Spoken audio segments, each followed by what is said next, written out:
Hi guys, my name is Nushabika. So this video is a compilation for our task. Hi, my name is Fizati and I proceed with the summary on how the valuation professions came into force in Malaysia.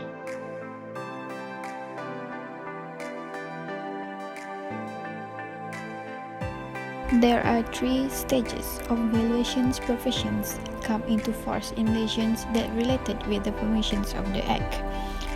For the first stages is before colonial. In colonial era, they are divided into two eras, which is Malay Sultanate and Portuguese and Dutch. For the Malay Sultanate, the Sultan is the highest ruler and used the Malay feudal system. For the determinations of the rate tax, it is based on the Islamic text. For the Portuguese and Dutch, it only focuses on the determinants of the trade. Next is during colonial era. In 1786, the British has come to Tanah Melayu, and in 1790, the British introduced valuations by value the assessment grade in Georgetown. During that time, the British established sanitary board, and due to some financial problems, the British borrowed some valuers from the London to value the property in the Georgetown. In 1819 until 1914, all the state was colonized, and the Johor was the last one to be colonized. In 1907, appraisals enactment was introduced. It is originated in 1907 and used widely in 1933. It gave appraisal authority to value the land situated and according to the state. It gave license to ex-public servants by the state secretariat, and it's classified into two classes, which is first and the second class, and they must state the class and descriptions of the property desired by the applicants. In 1913, British has set up of RICS in Malaysia. In 1954, Sir C.C. Heathcote appointed as the officer of the Inland Revenue Department. In 1955, Sir A.A. Wright has started his first services at Ministry of Local Government Housing and Urban Planning. In 1st June 1957, National Treasury was established. For the last stages is after independence. In 1950, RICS provide basic training for the local valuers. In 1961, RICS changed to ISM. In 1973, the Enforcement of Survey Act 1967, and during independence, there are a lot of acts that made to assist the government in relating to the issues, such as Enactment Duty Harta Pusaka 1941, Ordinance Duty Stamp 1949, Enactment Pengambilan Tanah, Akta Cukai Keuntungan Harta Tanah 1979, Akta Penilaian Petaksi dan Ejen Harta Tanah 1981, and Surveyors Act 1967. In 1981, the establishment of Valuer Appraisal Accreditation Act 1981. Thus, the valuations profession has come into force in Malaysia. Next, I'll proceed to mutatis mutandis, which is by changing those things which need to be changed. Mutatis mutandis associate with amendments that need to be made in similar statements. Section 21, which is in subsection 4, the provisions relating to restrictions on valuation practice in subsection 1 shall apply mutatis mutandis to a firm. Any amendment made under subsection 1 shall be obliged by the registered valuers, which is an amended section 21 under subsection 1A. The word property manager has been removed. Paragraph A has been deleted, which were previously written as act as the property manager. Differentiation between registered appraiser and registered valuer is the existence, which is for the registered appraiser is before independence, while for the registered valuer is after independence. For the registration, registered appraiser is registered because of the earlier registration and long experience. For registered valuer is registered because trained and educated in all areas in real estate. For the value restriction, Registered appraiser which have 11 to 15 years of experience which limited to Rm 10 million, and more than 15 years of experience, the value are unlimited. For registered value, known. For the area restriction, registered appraiser is restricted in particular selection areas. For registered value, not restricted to particular state or states. The difference between probationary value and registered value. For probationary value, they are not yet seat for TPC. For registered value, already seat for TPC. The practice of work for probationary value, they are practiced or supervised under registered value, while registered value practiced on its own or under one company. The authority to sign report for the probationary value is not allowed to sign valuation report because not yet competent, while registered valuer allowed to sign valuation report because they are competent enough. The difference between broker and registered estate agent. For the legality, broker is not registered, while registered estate agent is registered. The definition for the broker is an individual executing buying and selling of real estate, charges customer for commission illegally. For registered estate agent is a professional who can officially practice estate agent. The registration for the broker is not registered under the court, while the registered estate agent is registered under court. For the comparison of registered estate agent and real estate negotiator is that registered estate agent already sit for TPC, while real estate negotiator not yet sit for TPC. The authority to practice, which is the registered estate agent, has 30 real estate negotiator practice under him, while the real estate negotiator, the authority to practice, they are practiced under real estate agent.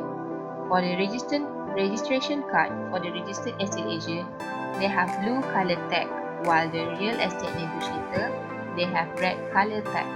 For the transaction of registered estate agent is directly supervised by the board. For the real estate negotiator, they are directly supervised by real estate agent. Assalamualaikum warahmatullahi wabarakatuh. My name is Nurida Yaminta Abdul Khalid, and now I would like to present regarding the importance of professional indemnity insurance.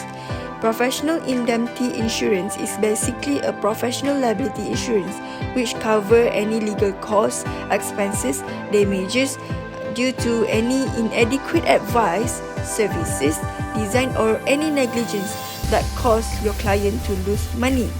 So, basically, the professional indemnity insurance is required for those who work in a professional capacity. For example, attorney, doctors, teachers, therapists, counselor, real estate agent, broker, accountant, and etc. In Malaysia, it is a requirement for the valuation firm which are registered under the Board of Valuer, Estate Agent and Property Manager to engage with the professional indemnity insurance.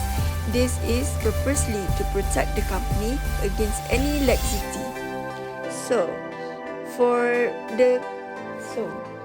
Professional indemnity insurance basically will cover any errors, any professional negligence, breach of confidence, infringements of intellectual property rights, bad design or incorrect professional advice, damage costs, legal costs and expenses. So, based on the example that I've listed in the slide, if there is any mistake in calculation, advice you have given, accidentally disclose any data, infringe of client legal right, the client might sue you or claim for a compensation. Therefore, it is important for us to have the professional indemnity insurance to cover any cost or expenses that occur when the client sue you or claim for any compensation. That's all from me. Thank you. Hi, my name is Muhammad Hilmi bin Aminuddin. I will continue to present about list of amendments. There are 4 lists of amendments since 1989 until now, which are Act A980, Act A1056, Act A1404, and Act A1550.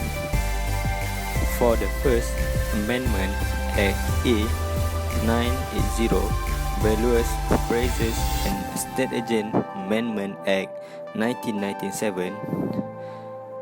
The first one, Matters of Amendment, is Section 10, which is about the function of the board related to the valuers, appraisers, estate agent profession. Next, under Section 12, inserting all the fees, fine and costs payable by the board shall be credited to the fund of the board of valuers, appraisers and estate agent. Next, introduce a new section which is 15A, that is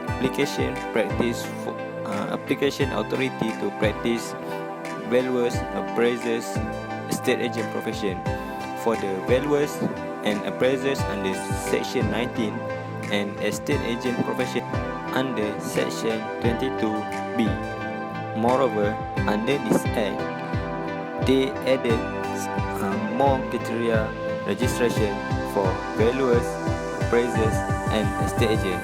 For valuers and estate agent, we can see under Section 17, but estate agent under Section 22A. Under Section 21 and 22C, more on the restriction on valuation and estate agent practice that nobody has the authority to practice such profession without being registered.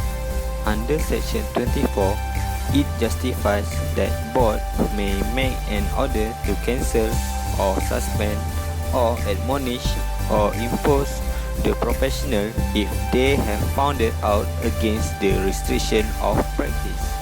This Act also introduced Section 30A about search by warrant, which is magistrate may issue a warrant authorize any police officer not below rank inspector to enter the premise if there is an offence to search and seize.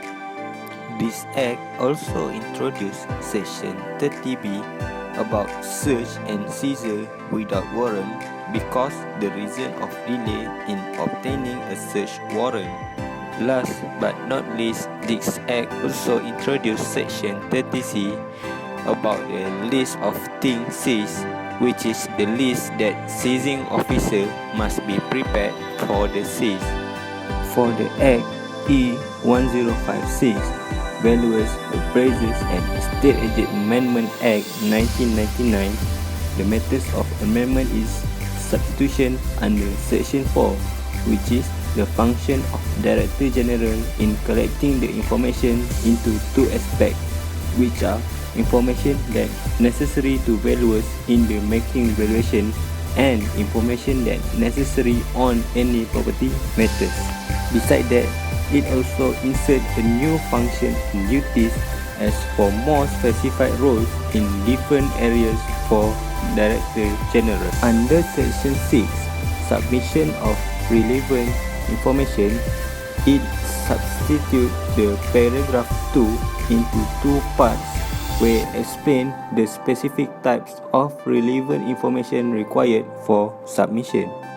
For the Act A1404, Valuers, Appraisers and Estate Agent Amendment Act 2011, the matters of amendment is inserting the new functions or duties of the Director General, which for the purpose of providing research service under Section 4.